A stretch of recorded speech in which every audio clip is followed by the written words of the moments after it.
ನಮ್ಮ ಮಂಡ್ಯದ ಬಹುತೇಕ ಎಲ್ಲ ವಿದ್ವಾಂಸರು, ಬಹುತೇಕ ಎಲ್ಲ ಪ್ರಗತಿಪರರು ಅಥವಾ ದೊಡ್ಡ ದೊಡ್ಡ ರಾಜಕೀಯ ನಾಯಕರು ಎಲ್ಲರೂ ಕೂಡ ಮಾತೆತ್ತಿದ್ರೆ ನಮ್ಮಲ್ಲಿ ಕೆ ಆರ್ ಎಸ್ ಅಣೆಕಟ್ಟಿದೆ, ಕೆ ಆರ್ ಎಸ್ ಅಣೆಕಟ್ಟೆ ಇದೆ ಅಂತ ಹೇಳ್ತಾರೆ. ಸಂತೋಷ.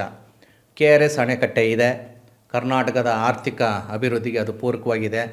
ಅದನ್ನು ಕಟ್ಟಿಸಿದಂಥ ಕೀರ್ತಿ ಮೈಸೂರಿನ ಯದುವಂಶದ ರಾಜರಾದಂಥ ನಾಲ್ವಡಿ ಕೃಷ್ಣರಾಜ ಒಡೆಯರ್ಗೆ, ಅವರ ಪತ್ನಿ ಮಹಾರಾಣಿ ಪ್ರತಾಪ ಕುಮಾರಿ ಅವರಿಗೆ, ಅವರ ತಾಯಿ ಕೆಂಪನಂಜಮ್ಮಣ್ಣಿ ಅವರಿಗೆ ಸಲ್ಲಬೇಕು. ಇದ್ರ ಬಗ್ಗೆ ಯಾವುದೇ ಸಂಶಯ ಇಲ್ಲ.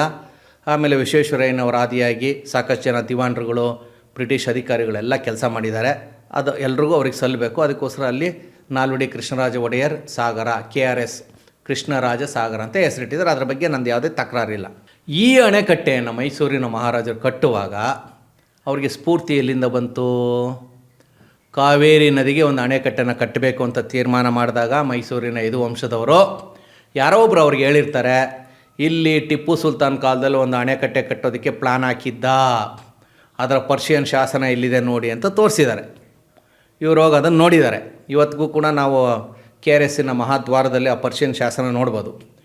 1791ರಲ್ಲಿ 1791 ಮೈಸೂರಲ್ಲಿ ಟಿಪ್ಪು ಸುಲ್ತಾನ್ ಕಾವೇರಿ ನದಿಗೆ ಒಂದು ಡ್ಯಾಮ್ ಕಟ್ಟಬೇಕು, ಒಂದು 70 ಅಡಿ ಎತ್ತರದ ಅಣೆಕಟ್ಟೆ ಕಟ್ಟಬೇಕು ಅಂತ ಒಂದು ಪ್ಲ್ಯಾನ್ ಹಾಕ್ಕೊಂಡು ಅದಕ್ಕೊಂದು ಶಿಲಾನ್ಯಾಸ ಮಾಡ್ತಾರೆ.